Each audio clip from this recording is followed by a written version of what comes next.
गिबियावनो जों बयबो गसंगोन जोङो साइलेन्ट प्रेयार खालामगोन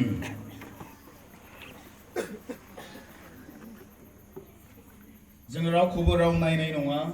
रावजोंबो जों रायज्लायनाय नङा साइलेन्ट प्रेयार बेनो जागोन दिनैनि इसोरनि रावखौ बुजिनो थाखाय जों इसोरा आंनो हेफाजाब खालामो बेखौ जोङो साइलेन्ट प्रेयार खालामगोन that means गोसोजों सिरियै जों आरज खालामनि आरो जोंनि बे आगदा आखाइखौ जोंनि जेरबायाव जोंफोरनि जोङो लोगोसे मेगन मुथिगोन साइलेन्ट प्रेयार जों स्टार्ट खालामनो जागायबाय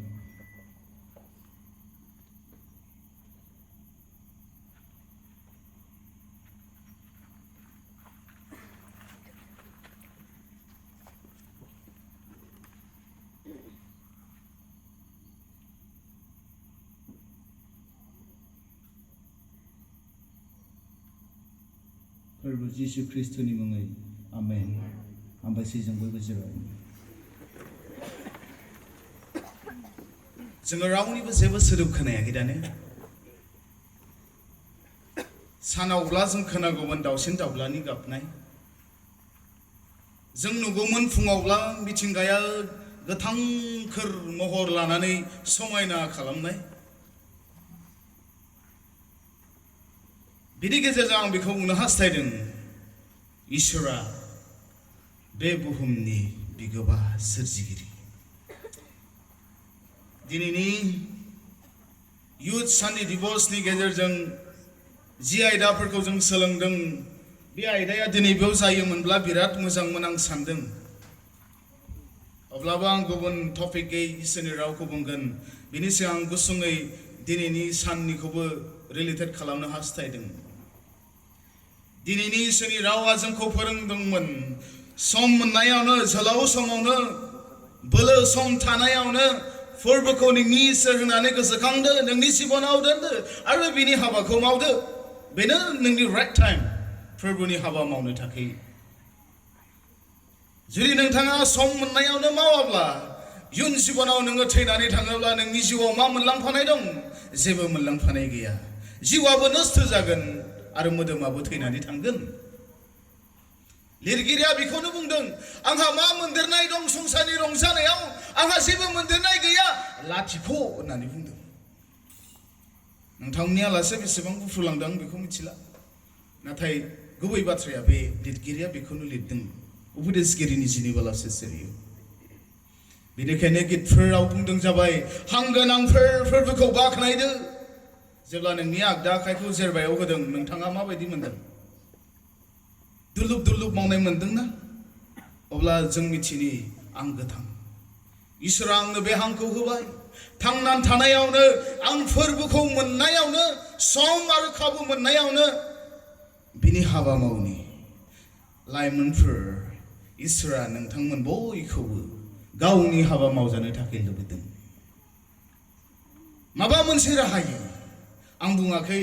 जे बिबिसिनि सिङाव थानानै हाबनानै गोबाव स्टाडि बाइबल स्टाडि खालामहैनानै इसोरनि हाबा मावनांगौ बेखौ आं बुङाखै गुबुन गुबुन राहायै नोंथाङा मावनो हागोन बे सम थानायावनो थैनानै थांब्ला जेबो गैया लाथिख' उपदेशगिरियाव जों दिनै फै जों नायनि the power of Christ Christ' जिसुनि गोहो एबा बोलो जोङो बिनि सोमोन्दै गुसुङै जोङो सावरायगोन जोङो थांनि कलसियानि 7:15 आरो 18 सेरिखौ जोङो फरायनि गासैखौबो आं फरायनाय नङा कलसियान चैप्टार 1 verse 15 to 18 आव जोङो नायोब्ला नुगोन नाथाय आङो सेरिखौ फरायगोन verse 1 ओरैबायदि बुंदों ख्रिस्ट'आनो नुनो मोनै इसोरनि महर ख्रिस्ट'आ इसोरनि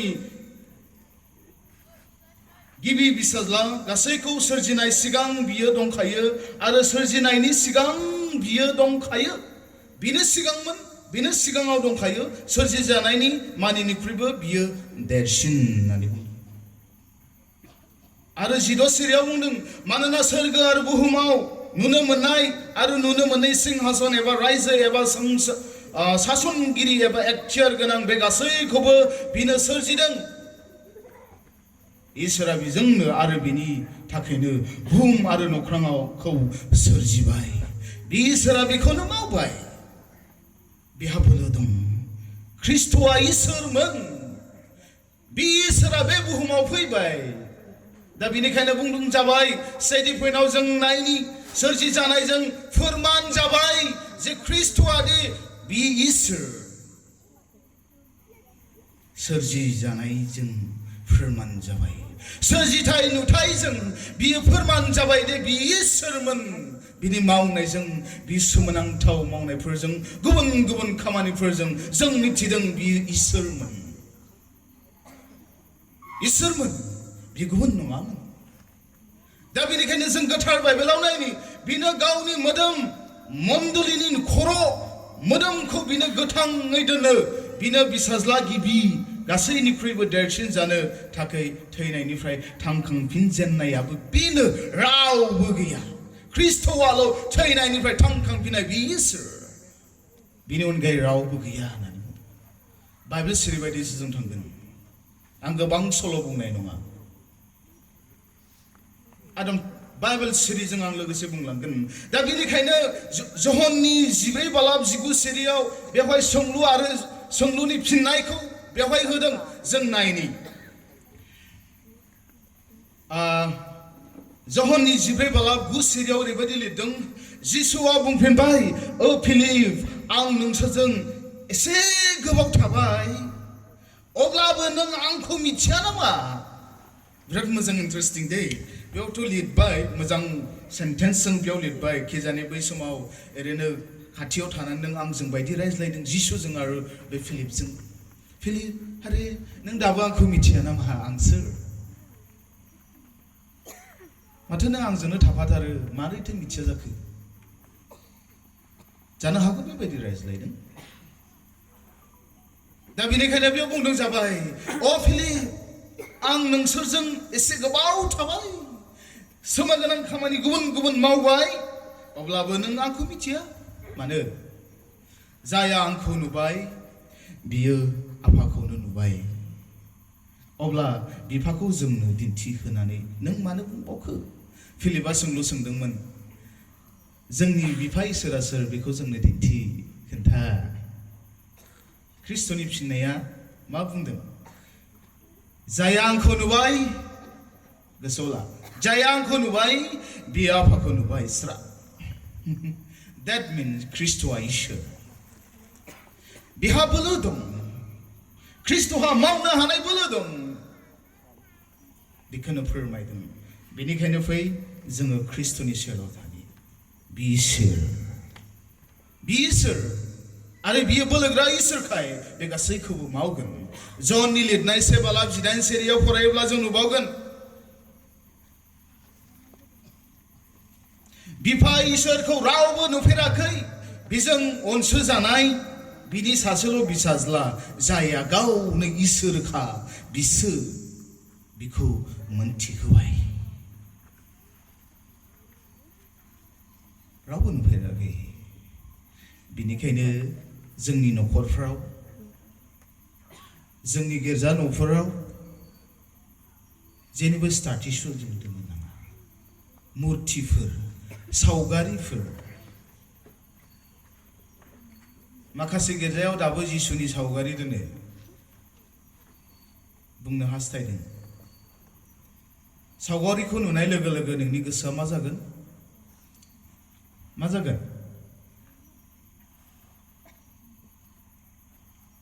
आंनि सावगारिखौ नोंथांमोना नुयोब्ला आंखौ मा होननानै बुजिगोन मोनथिगोन लोगो लाफानि आंनि महरखौ नोंसोरो नुबाय आंखौ मा साननानै मा बुजिगोन माथो फरगेना बिदिसोलाय माथो फरगेना बिदिसोलाय अब्ला बे सावगारिखौ नायनानै नोंथाङा मा बुजिगोन इसोरहा जेबो महर गैया बे जेबो मुर्तिजों बा सावगारिजों जेबो सोमोन्दो गैया बे इसोर बे जिउ बेनिखायनो आं बुंनो हास्थायदों जोंनि जिबनाव बे फोथायनायखौ जों लानि ख्रिस्ट'आनो इसोर आरो बिहा बोलो दं बिनि बोलोआ जोंनि जिबनाव गोबां खामानि मावो जाय खामानिया दिनै जोंनि थांना थानाय गावनि हाबा मावनायाव गोबां सहाय खालामो मानगोनां जों सर नार्जारिया दहाय बुंलांदों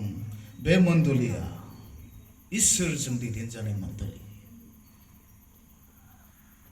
उन्दै मण्डलिनिफ्राय गोजौ मण्डलिसिम सफैबाय बे मण्डलियाव गोरों गोरा फोजौबाय गुबुन गुबुन बिथिङाव मुंदांखा जानाय बे मण्डलियाव दङ जोंसो साननो हागौ गोरलै नाथाय सारा आसामावनो बे गोरलै गामिनि नामखौ मिथिबाय रावबो नङा जायखौ जोंनि आबादारि होननानै बयबो मिथिबाय बिथाङा जोंनि बिबिसिनि सिङाव थानाय गासै एरिया 7टा एरियायाव बिथाङा फोरोंगासिनो दङ जायनि मुंखौ जों मिथियो अमर बसुमतारी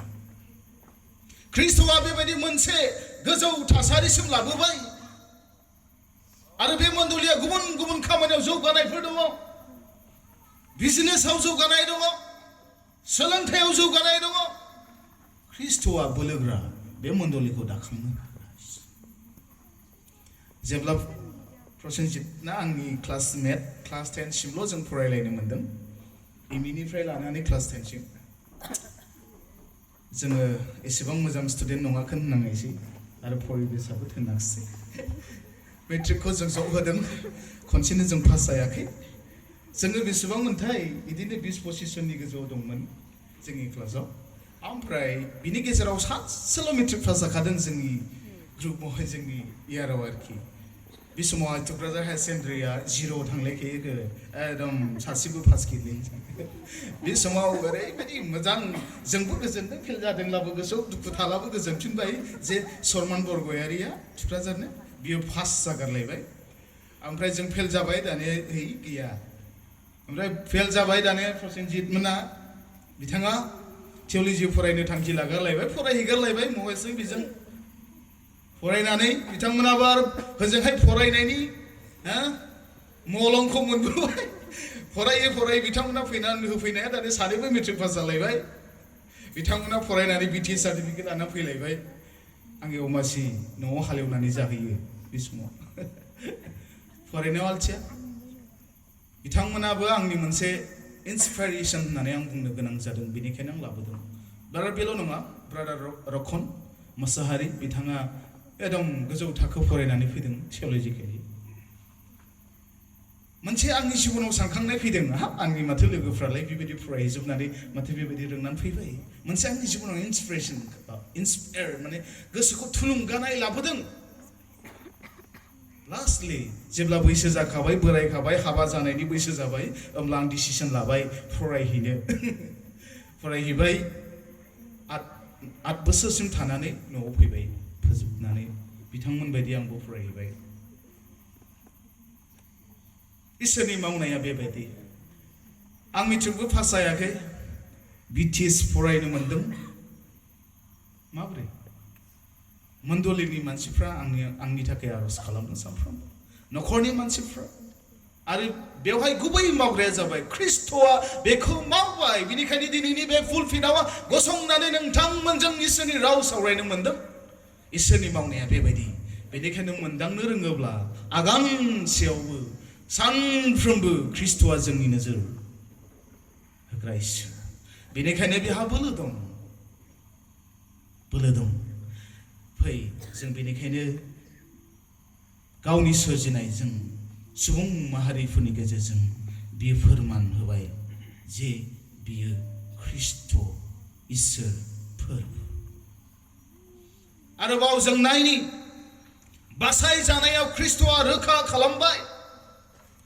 बासाय जानायाव बियो रोखा खालामबाय 1 करिन्थियानि 1:24 सेरियाव फरायोब्ला जों नुगोन नाथाय जुदाय आरो गुबुन हारि जायफोरखौ इसोरा लिंहरबाय बिसोरनि थाखाय ख्रिस्ट'आनो इसोरनि बोलो आरो बिनि गियान होननानै बुंदों नाथाय जुदायारि आरो गुबुनारि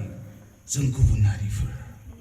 जायफोरखौ इसोरा लिंहरबाय बिसोरनि थाखाय ख्रिस्ट'आनो इसोरनि बोलो ख्रिस्ट'आनो इसोरनि बोलो जोंनि जिबनाव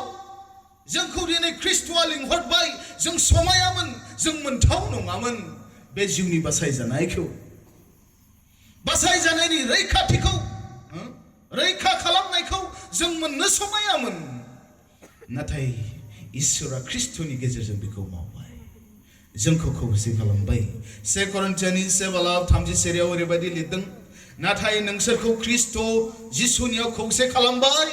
नोंसोरा आलादा नंबावलिया बे इसोरा गावनियाव खौसे खालामबाय आरो ख्रिस्टआ इसोरजोंनो होनाय गियान बेजोंनो जों इसोरजों धोरोमिया सानजायो आरो जोङो इसोरनि गोथार मानसि जायो आरो गहोजायो नायसाय गोथारबो जाबाय धोरोमियाबो जाबाय आरो जोङो गहोजाबाय बे बासायजानाया रोखा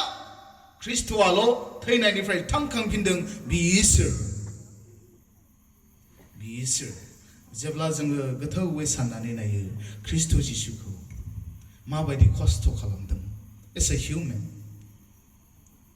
मानसि जानानै बे बेसेबां सैनांदोंमोन इसोर हायै जेबो गैया जों मिथिगौ इसोरा गासैखौबो हायो बेनिखायनो बे जिउ जों खुलुमजाग्रा इसोरा ख्रिस्टआ जोंनो बेबायदि रैखाथि होबाय जोंखौ रैखा खालामबाय बासायजानायनि न'आव जोंखौ लाबोबाय बासायजानायनि जायगायाव जोंखौ लाबोबाय जायफ्रा बासायजायाखै बिथांमोननि जिउआ गाबनांनाय दं जायफ्रा बासायजाबाय ख्रिस्टनि सेराव रंजानो मोनगोन दहाय साननि मेसेजआ बेनो जुदि नोंथाङा बैसो थानाय समाव झोलाव समाव 15निफ्राय 29-30 बोसोर बैसो समाव जुदि नोंथाङा इसोरनि थाखाय सम होआखैब्ला जुदि नोंथाङा इसोरनि हाबा मावाखैब्ला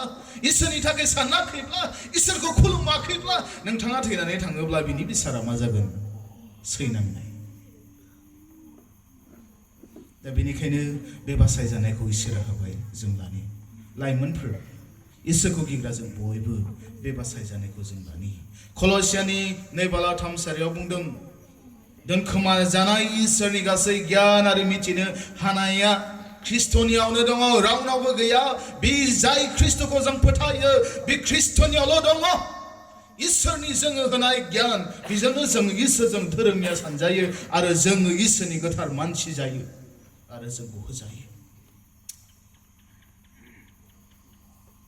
ख्रिस्टनियाव बे बोलोआ दङ 2 Corinthians 7:18 1 Corinthians 1:18 जायफ्रा संहार जानायनि लामायाव दावगालांदों बिसोरनि थाखाय जिसुनि क्रुसाव थैनायनि गाहाम रादाबा नंखायसो बुजिदों दा ने बाइबेल सिरिखौ फरायनायाव बुजिदों दा जायफोरा संसार जानायनि लामायाव जायफ्रा संहार जानायनि लामायाव दावगालांदों बिसोरनि थाखाय जिसुनि थैनाया जिसुनि क्रुसाव थैनायनि गाहाम रादाबा नंखायसो माने बिसोर खोनासङाखै बियो इसोर बियो बासायग्रा बेनावदि बासायनाय दं बेखौ फोथायाखै बिथांमोननि थाखाय नंखायसो जादों नाथाय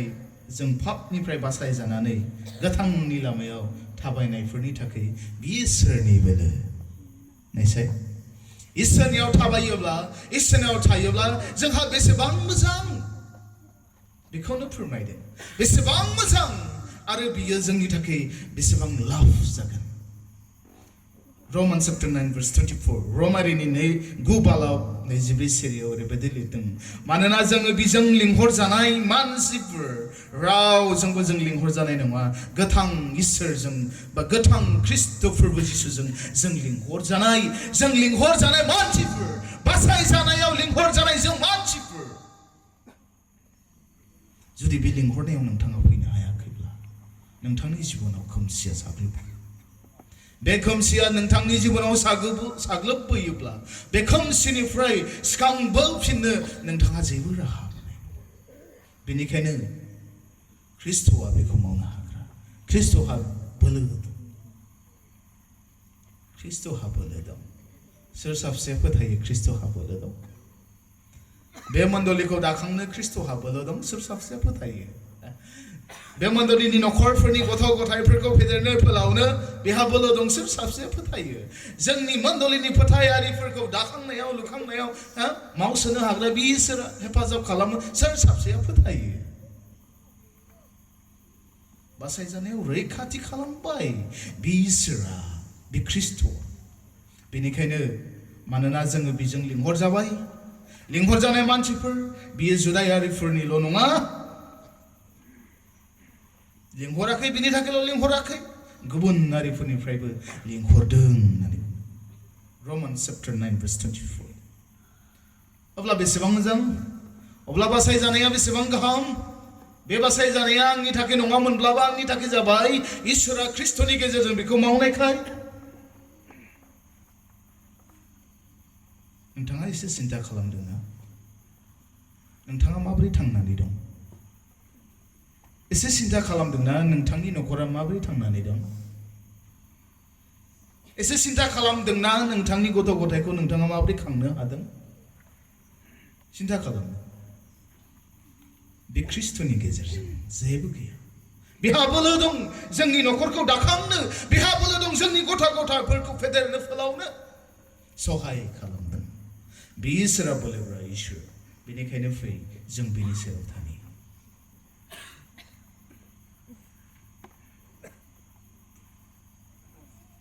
लोरबांथियाव इसोर रंजानाय होबाय जोबथानाय पइन्टखौ आं बुंनो हास्थायदों लोरबांथि जानायाव रंजानाय होबाय 2 Corinthians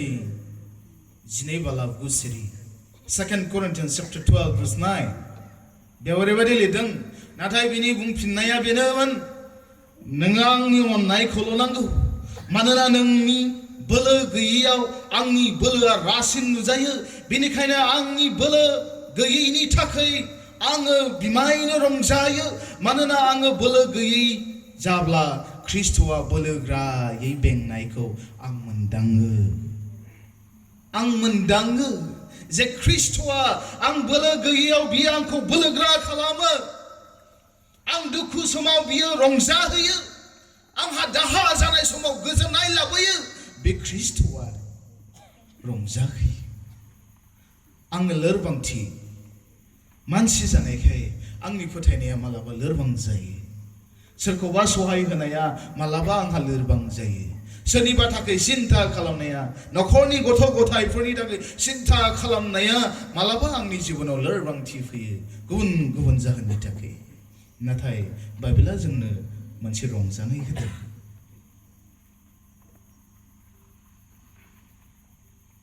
ख्रिस्ट'आ बोलोग्रायै बेंनायखौ जों मोनो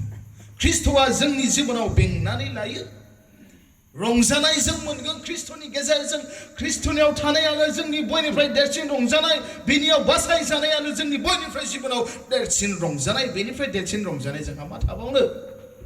हाया ना बेदर जानाया देरसिन रंजानाय नङा संसारनि हाबिलासाव रंजानाय देरसिन नङा नाथाय जेब्ला जों लोरबां जायो ख्रिस्ट'नि जों सहाय लानांगोन अब्ला बियो जोंखौ रंजाहोगोन फिलिपिनि 4 बालाबिस्ताम सिरियाव जों नायनि फिलिपियान चैप्टर 4 verse 13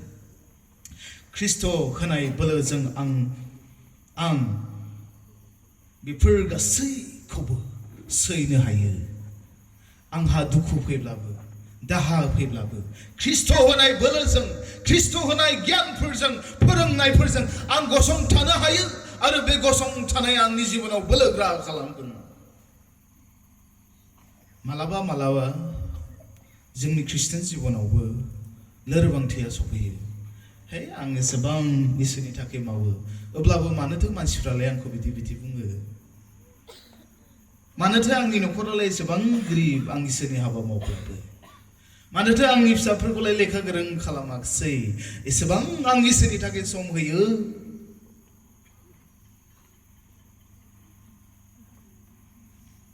जों लोरबांथि सफैयो नाथाय बाइबेला जोंनो बेखौ फोरोङाखै बेनिखायनो फै जों नायनि ख्रिस्ट' होनाय बोलोजों आङो बेफोर गासैखौबो सैनांनायफोरखौ दुखु दाहाफोरखौ गोग्लैनाय बे जिबनखौ ख्रिस्ट'नियाव लाबोयोब्ला ख्रिस्ट'नियाव फैयोब्ला आङो बोलो मोनगोन आङो रंजानाय जागोन देरहासारनाया आंनि जिबनाव फैगोन। 2 करिन्थियानि 12 बालाब 10 बुंदों, बिनिखाय ख्रिस्ट'नि थाखाय आंनि बोलो गैयै जानायाव, निन्दि जानायाव, सैनांनायाव, गोसोआव लादे, निन्दि जानायाव, सैनांनायाव, नासय जानायाव, गोब्राबथार समाव आङो रंजानो, ख्रिस्ट'नि सेराव रंजानो जों नांगौ। ख्रिस्ट'नि सेराव रंजानाया बे जोंखौ गोगोम खालामगोन। यशुआनि 7 बालाब 9 बुंदों, आं नोंखौ हुकुम होआखै खोमा, जर गोरा आरो गोहो गोनां जादो होननानै गिख्रंनो नाङा एबा उसाव-बादाव जानो नाङा, मानोना नोङो जेरावखि थाङा नोंनि फोरबो इसोरानो नोंजों लोगोसे दं। आं मालाबा मालाबा अमासि जायो, आंनि थांना थानायखौ नोजोर होनानै। आं मालाबा मालाबा अमासि जायो, आं माबोरै थांनानै थालांगोन बे संसाराव। आं मालाबा मालाबा अमासि जायो, आं इसोरनि हाबाखौ माबायदि मावनो हादों। आं मालाबा मालाबा अमासि जायो, न'खरनि जेंनाफोरखौ सिन्था खालामनानै।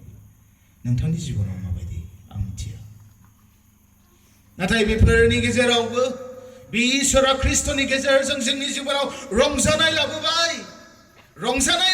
जाय रंजानाया अरायबोनि थाखाय जाबाय। बे रंजानाया जोंनि जिबनाव थानांगोन लोगोफोर। दा जों फैबावनि इब्रायारिनि 4 बालाब 12 बुंदों, बेनिखायनो फै